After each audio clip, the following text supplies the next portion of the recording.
বৃষ্টির কারণে ঈদের মাঠে কাদা হয়ে যায়, সালাত আদায় করার মতো অবস্থা থাকে না। প্রশ্ন হলো ঈদের মাঠ পাকা করা যাবে কি? এর কোনো প্রয়োজন নেই। যদি কাদা হয়ে থাকে, বৃষ্টি থাকে, মসজিদে সালাত পড়বেন। নবী সাল্লাল্লাহু আলাইহি ওয়াসাল্লাম মসজিদে পড়েছেন। আর আপনি একটা মোটা অঙ্কের আপনি টাকা পয়সা খরচ করবেন, আপনি ঈদের ময়দান ফাঁকা করার জন্য হয়তো বিশাল ময়দান, সে টাকা কয়েকটি মসজিদ হয়ে যাবে।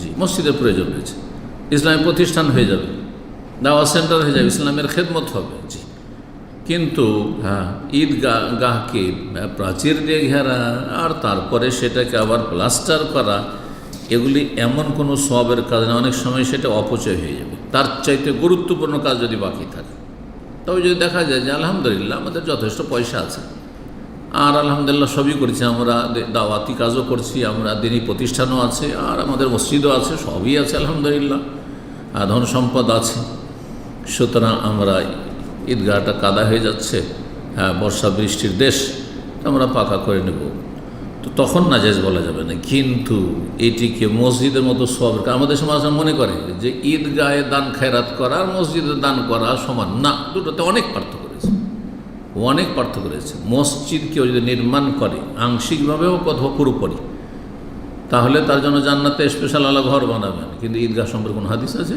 না। এটা কল্যাণমূলক কাজ, ঈদগাহে বেশি এইসব খরচ করার না, খোলা ময়দানে ঈদ পড়বেন, এটাই হচ্ছে সুন্নাহ।